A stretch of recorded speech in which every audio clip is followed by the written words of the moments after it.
Base of ম্যাথমেটিক্সে তোমাদের সকলকে স্বাগত। এখন আমি আলোচনা করছি ক্লাস 5 এর পরিমিতি নিয়ে। আজকে আমরা এখানে একটি ছক দিয়েছি। এই ছকে বর্গাকার চিত্রের বাহুর দৈর্ঘ্য কিংবা পরিসীমা কিংবা ক্ষেত্রফল লিখে রেখেছি। এখন আগের পর্বগুলোতে বর্গাকার চিত্রের যে সূত্রগুলো হয়, অর্থাৎ পরিসীমার সূত্র, বাহুর দৈর্ঘ্য সূত্র এবং ক্ষেত্রফলের সূত্র, তা নিয়ে আলোচনা করেছি। এবং এবার সেই সূত্রের সাহায্যে এই ছকটা তোমাদেরকে পূরণ করতে হবে। দেখো, প্রথম অঙ্কটাতে বর্গাকার চিত্রের বাহুর দৈর্ঘ্য বলে দিয়েছে 5 সেমি।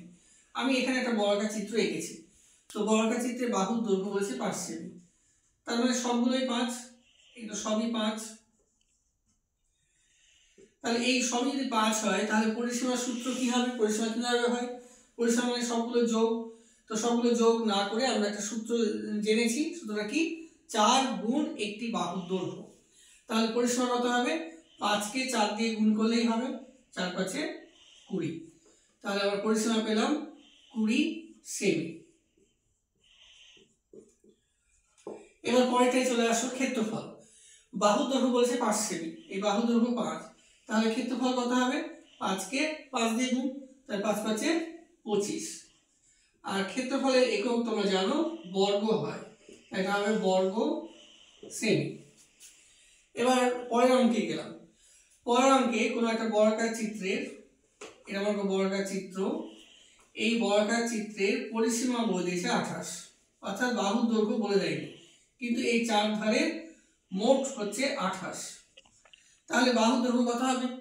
তাহলে পরিসীমা যদি বলা থাকে, তাহলে বাহুর দৈর্ঘ্য বের করা তোমরা সূত্র এর আগে শিখেছো, যে পরিসীমাকে 4 দিয়ে ভাগ করলে আমরা বাহুর দৈর্ঘ্য পাই। তাহলে 28কে যদি আমরা 4 দিয়ে ভাগ করি, তাহলে আমরা পাবো 7। তাহলে বাহুর দৈর্ঘ্য হচ্ছে 7, কিন্তু সবই 7, অর্থাৎ আমরা বাহুর দৈর্ঘ্য পেলাম 7 সেমি। এবার ক্ষেত্রফল তাহলে কত হবে? বাহুর দৈর্ঘ্য যদি আমাদের জানা থাকে, তাহলে ক্ষেত্রফল কিন্তু আমরা সহজেই পাবো। কেন? ক্ষেত্রফল মানে এই বাহুর দৈর্ঘ্যকে বাহুর দৈর্ঘ্য দিয়ে গুণ, তাহলে 7কে 7 দিয়ে গুণ করলে হবে 7 7 49। তাহলে ক্ষেত্রফল হবে 49 বর্গ সেমি, বর্গ সেমি। এবার মুছে দিলাম। এবার 3 নম্বর অঙ্কে ক্ষেত্রফল বলে দিয়েছে 81 বর্গ সেমি। তোমাকে বের করতে হবে পরিসীমা কত এবং বাহু দৈর্ঘ্য কত। এখন ক্ষেত্রফল যদি বলা থাকে, তাহলে আমরা পরিসীমা প্রথমে বের করতে পারবো না, আমরা বাহু দৈর্ঘ্য বের করতে পারবো। কেন? ক্ষেত্রফল যেহেতু 81, তাহলে 81 বর্গমূল কত? এই 81 বর্গমূল করতে হবে। তো 81 বর্গমূল তো মুখোমুখি পারবে, 9 9 81 হয়, তাহলে 81 বর্গমূল হবে 9। যদি মুখোমুখি না পারো, তোমরা 81 কোন সংখ্যার বর্গমূল কিভাবে বের করতে হয় এর আগের পর্বে আমরা আলোচনা করেছি, উৎপাদকের সাহায্যে কিংবা ভাগ প্রক্রিয়ার সাহায্যে, সেই পর্বগুলো তোমরা দেখে নিতে পারো। তো এটা যদি মুখোমুখি হয়, তাহলে মুখোমুখি করে দিলাম। 81 বর্গমূল হচ্ছে 9, তাহলে বাহুর দৈর্ঘ্য পেলাম আমরা 9 সেমি, অর্থাৎ এগুলো 9, সবই 9। এখন বাহুর দৈর্ঘ্য যদি 9 হয়, তাহলে পরিসীমা কত হবে? পরিসীমা হবে 9কে 4 দিয়ে গুণ, তাহলে 4 9 36, তাহলে পরিসীমা হবে 36 সেমি।